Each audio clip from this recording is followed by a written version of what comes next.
Well, everybody, welcome back to the next Beyond Business live stream featuring obviously the usual suspects. Arthur Kallos, welcome back, mate. Pleasure to be back. I'm super pumped. We're We've got a one lot of person. usual suspects. We're missing one of the usual suspects. Kylie's I was just busy. about to say, unfortunately, she's busy, but hey, it's you and me today, along with our guest, Armando Paradiso. Welcome to the show. Hey Bram, hey Arthur, how are you? Good to see you, mate. Great to see Wonderful. you. Glad to be here. Awesome. Well, I know that you're a busy man, and it's great to have you alongst us in our midst today. Look, just to really have a quick rundown in terms of who you are. We call you the man of granite, Yeah, go-karts, right? And there was something else, growth. What Growth. kind of yeah. Triple G. the Triple triple R, G? Triple hey, Triple G. G. There's So actual boxer named Triple G, but anyway, we won't get into exactly. So hey, welcome to the show, Armando. You are an entrepreneur, business owner of Unique Stone, Oz E-Cards. You're also a developer who's done lots of things in property. We tend to attract a lot of people on this show that are financial services related through Arthur, and then of course all the other businesses that I work with as a coach. So we'll have a lot of people that are very big into creating something out of nothing, and you're Mm, definitely one of those here. So we're really pleased to have you here. mm. Um, just maybe from two different sides of the fence there. Arthur, you're from a Greek descent. Armando, you're from an Italian descent. On the Belgian on the call here. Tell us a little No bit. one's no one no one's perfect, Bram. It's okay. It's all good. Are you saying that for you or for me, mate? Oh goodness. Now, So we've got Armando, tell us lots of very quickly, what are you up to these days? Yeah, so these days is basically just watching over the businesses. Had I guess a series of some unfortunate events in the past. Brian, you probably know a little bit about some of the health challenges I've had personally, and I'll probably talk about that a little later in our conversation. But that's had a big impact on how and what I do through the days. So yeah, right now it's all about looking after myself as well as looking after the businesses that I created. So yeah, look, it's an interesting period in life. I never had written that down into my goals. That this would something like this would pop up, but things like this do pop up. And I think one thing I do, and is what I've always done in all the businesses and any idea that I've had, is that attitude of what can I do. I don't focus on the other side of it. It's always what can I do now that can help me achieve these small or large goals that I haven't a plan for. Great. Just Mm. a quick rundown.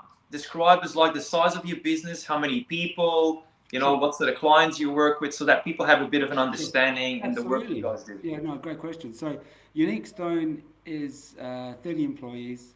We do marble and granite kitchen bench tops. So we do everything from client selections to manufacturing and installation. I've been in that industry, so call it the stone industry, for 26 years now. I started in '99.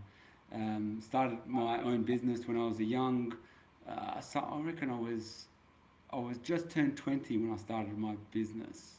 Yeah, and So is this the one in 2003, Armando? correct, correct. So that's Unique Stone.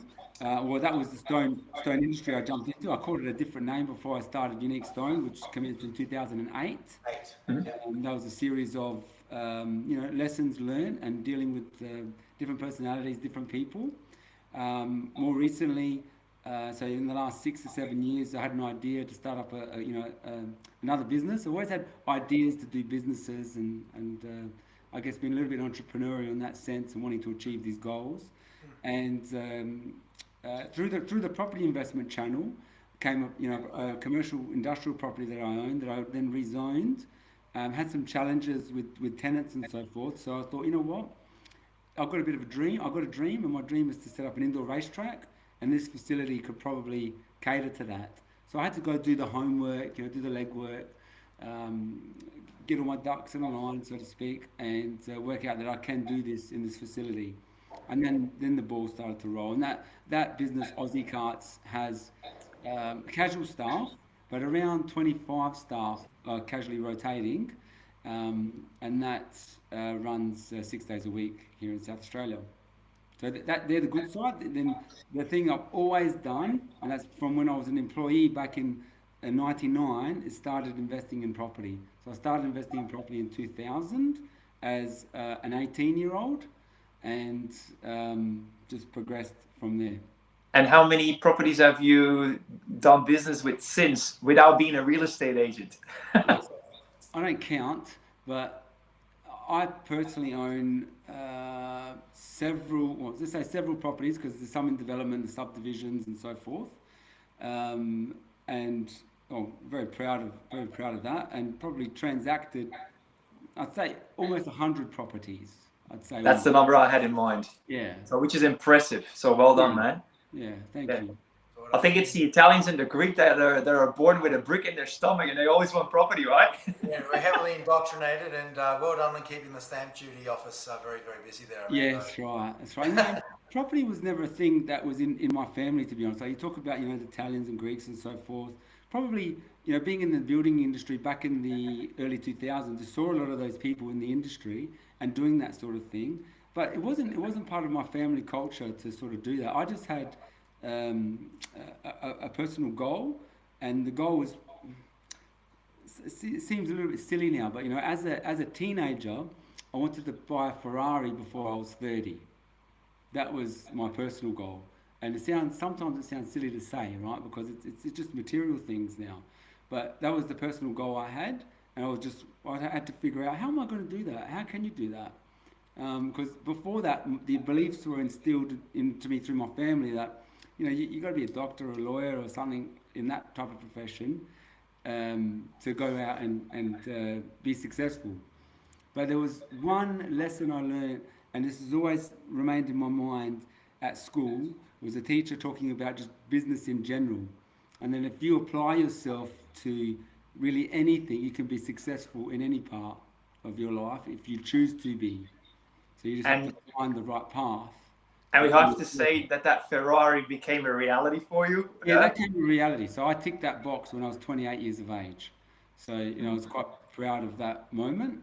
But even when I was going to pull the trigger on that moment, I was like, man, do you need a Ferrari? You don't need a Ferrari, but you could buy another property. But I wanted it, and it was one of the best things I did, to be honest, because it was just quite a feeling that sort of went through me, and then I had to deal with all the emotions after that. And I had to deal with. Let's talk a little bit about some challenging moments, and that's, oh, you're 28, you got a Ferrari, you're too rich, you do this, you do that, and all these stories that you had to sort of, I guess, not partake in, but be a little bit, I guess, intrigued by it, because I'm the of the individual that, if you've achieved something, I look at you and I think, wow, what do you do? Like, how do you think? What do you, I want to quiz you. I want to learn from you. I want to understand more about that. But then I had clients, probably steered away from me because of that. Oh, I'm not. You got to do a cheaper job for me. You're rich. You got a Ferrari, and and I keep things pretty privately in that sense. But it just so happens, and you learn some interesting things through that journey. Arthur. Mm. Yeah, look, I have a couple. It's very, very insightful the story you've shared with us so far, Armando. Mm. The journeys, that we all partake as entrepreneurs, they're all can lead in different directions. Mm. But I think it's absolutely fair to say, if I could speak on behalf of all entrepreneurs, is there's always a point in the journey where it's a dark period. Yeah. And we've all had them. I firmly believe that if you're an entrepreneur that hasn't, you're either not an entrepreneur or it's coming. But if you've been in the game, whatever game you're playing, it's either happened or it's about to.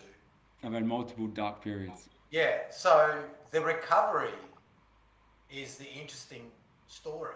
Yeah. So when I was looking at your bio and learning about you when you spoke on the phone the other night, what intrigued me to ask you on this call was, in 2003 you started a business and then you exited that business. What happened there? Was there a period where you had to repivot? It was a people problem. it was an integrity problem, a Okay. disalignment of cultures Mm. between individuals. Tell Mm. us more about it. So you're in this position where you're in a conflict with Yep, who's around you, yep, and you have to make a choice, right? And what did correct. that do internally? How did that communicate externally? What pressure you felt on your shoulders? Mm. How did you maneuver through that period? As best as I could, learning along the way. Mm. So by doing, that's how I learned through that. And I was shocked by some of the things that I had experienced in that Mm. period, but that all was part of developing um, I guess my personal culture, my personal brand, my personality as one. I just I just dealt with it by working out, what's the right way forward. So I'm hearing, I mean, there's a resilience there, but you hit something there that's, I think, very important. It's, you talked about your personal brand, Mm, because in business, at the core, no matter what you have, what you build, that's all you got. mm, And you get one shot at projecting that correctly, maintaining that correctly, and you probably don't get too many chances to restore that. Like if you've done your personal brand, you're done. You're on the sidelines for a very long time, or you're yeah, never going to be back in the game, right? yeah. So when you were confronted with that pressure to preserve your personal brand, what did you go and do? Like, what was the actual thing that you went and did? I remain true to myself. Right. That's the answer to the question. Yeah, I did what I believed was right, and then probably not knowing it at that time, I sort of asked myself a series of questions and sort of, I guess, mind mapped, and probably didn't Mm. even know I was doing it at that point in time. Interesting. Mind map how I could progress forward. Yeah. Hey, and along that way, Armando, I know that you do a lot of personal development. How much input from others did you seek along the way to either bounce ideas off, ask questions, be challenged? All the That's time. All the time I was seeking guidance from people that I thought may have gone through an experience like this, or would know a little bit more than me. So particularly the more mature, older than I am, Yep. and Yep. I'd be seeking out and asking questions. I'd be very uncomfortable, and I went into a few, I guess, meetings where people would look at me sideways, like, what are you, why are you here? What are you getting at? What are you trying to get from me? Do you know what I mean? As opposed to what they might have thought would have been just a typical business meeting, just to, promote myself and talk about, exchanging business with each other, which wasn't my case. I was trying to, like you asked, I was trying to delve deep into the psychological side of it. Mm, mm. Mm. So it's like, surrounding yourself. And I did a little video the other day around, you're the product, or you're the average of the five people you mostly associate yourself with. So you Absolutely. literally had to lift yourself out of that environment and reconnect and come up with a strategy to start your next business. What was the gap? Like you left one scenario and created your next business in 2008. Was there a pause period? Yeah, there was a pause period of about, I'm going to say, about a year and a half. There was So a what did you pause do? period. I built houses. Okay. Yep. So you actually literally set up a building business, or you assisted in the build Yeah. off, or you were buying and I, restoring. Like, what was yeah, so the? in that period there, I bought a few blocks of land. Yep. I subdivided it. I dug foundations. I bought a bobcat and an So you're on the excavator. tools, like you're in the Yeah, trenches, like you're in there. yeah, Yeah. yeah. Yep. And I hated it. I but hated it. but it made you right. I Like there had a was lot of this. fun. I had a lot Yeah. of Yeah. fun, Right. right? Yeah. Yeah. But I I had realized a this is similar not what I want to story. be doing. It's not what I want to be doing. And now I appreciate what the guys do when they do Yeah, this sort of thing. totally. And you probably get a lot of credibility from that too, because you're obviously you come from a position of experience. I have a similar story. I paused in a food shop, like Mm, not to the same extravagance of building houses, I was building kebabs. But Mm. anyway, or a year or so. But I had a pause period, and it's actually that's the moment where you probably repivot and get the clarity that you need to move forward. So it's interesting because you had that exit experience, the challenging of your value system, of your morals, and you've had to make a choice, and you found the courage and the resilience to work through that, have the determination to pivot and pause, recalibrate, and restore yourself, and then go again. So good on you.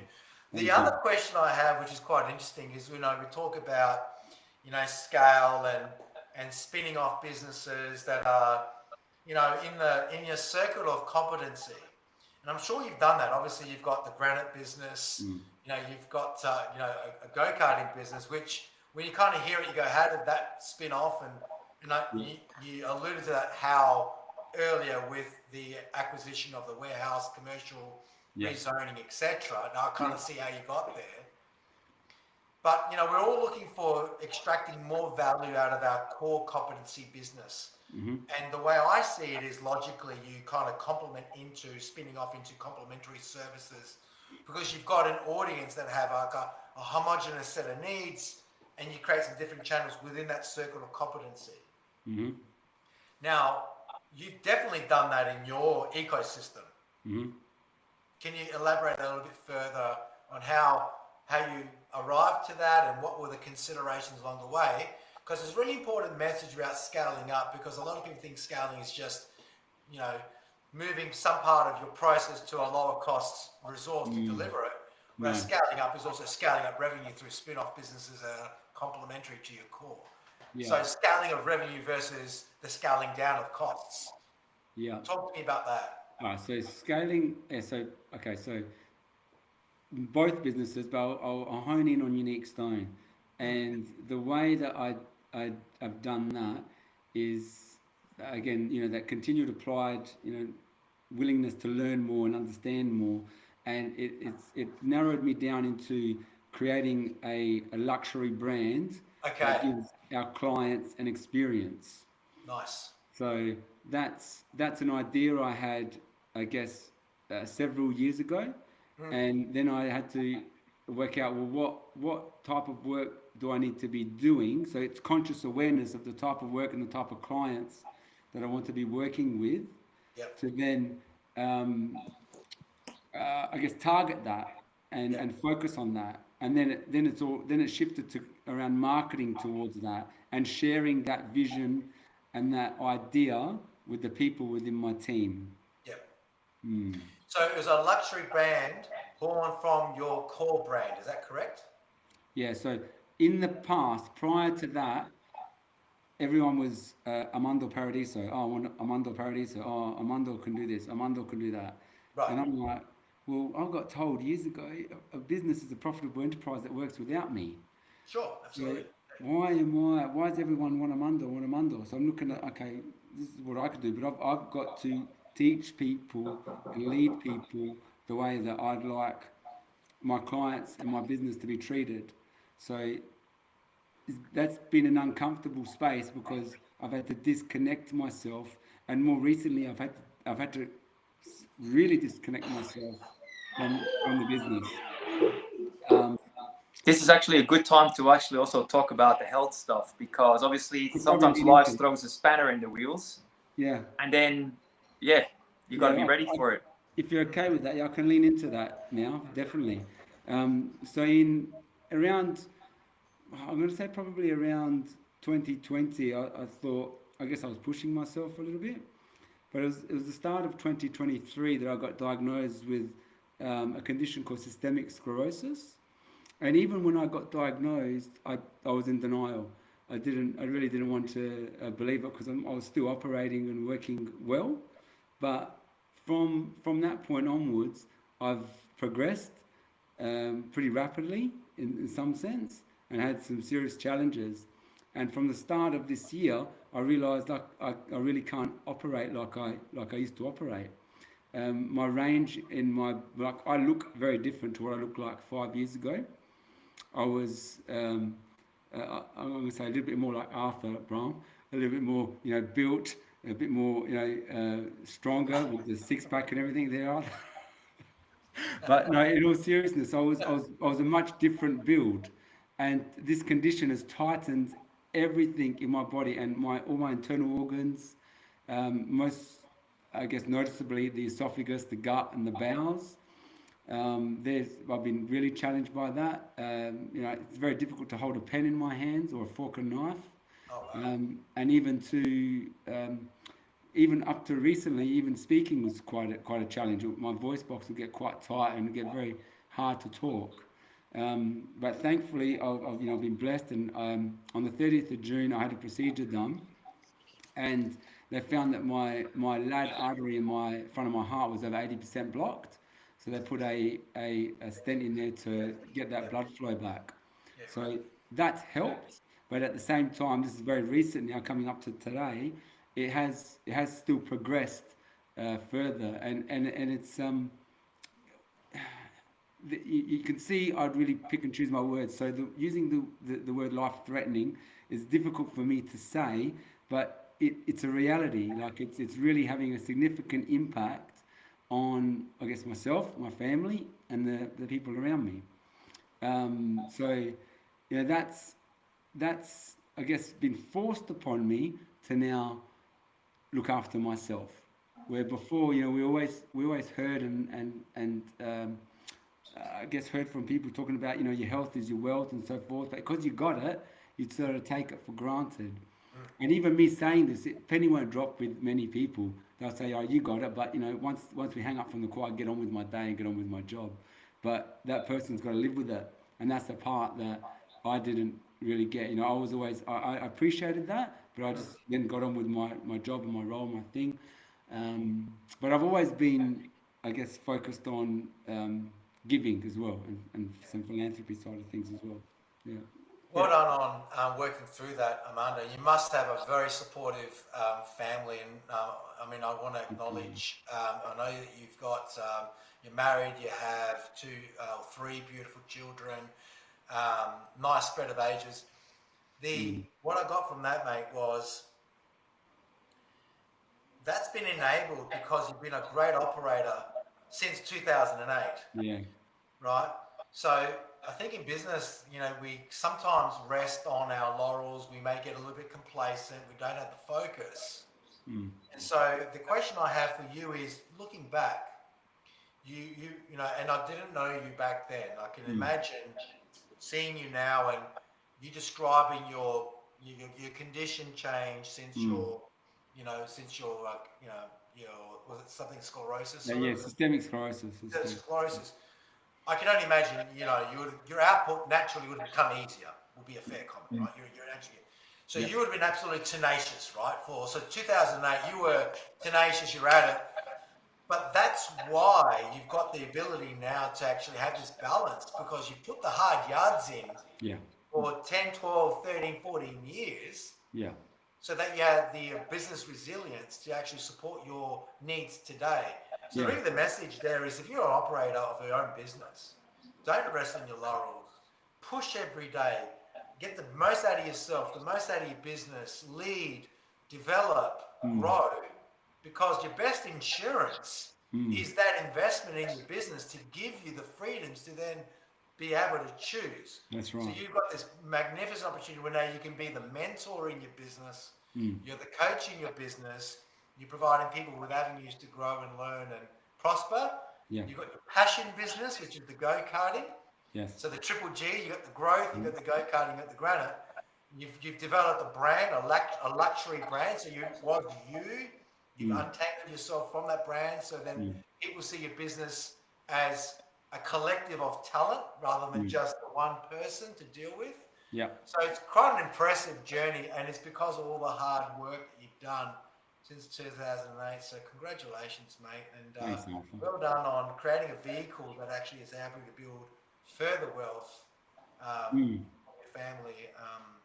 And Yeah, and that's happened sort of because of this challenge I'm going through. It's been forced upon me to step away, and now I'm inspired and grateful for the people sort of stepping up and taking on each role more independently.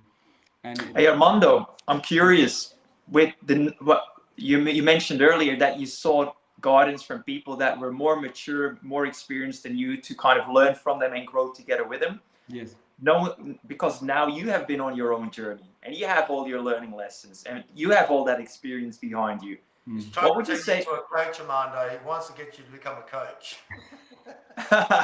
No, I wonder now what your top three messages would be to other entrepreneurs and business owners out there that might not have the same access to knowledge and experience as you have now. What would be your top three messages to really harness for other entrepreneurs and business owners? Okay. First thing is the belief in what you're doing. Believe in what you're doing, that you're doing the right thing, and that you're serving the right people and giving an experience. That's number one. The other thing is your personal. These all align with each other, I think. But focus on your personal culture. So look at yourself and think. You know, am I acting how others? You know, I guess it maybe appreciate might not be the right word, but culture is the key. So if you look up culture, study culture, learn about culture, and then apply some of those learnings. That's the second thing. Nice. The third thing would be the, the, the business is not a product. The business is all about the people. So we got go-karts, but it's about when people walk through that door that they get to have an experience.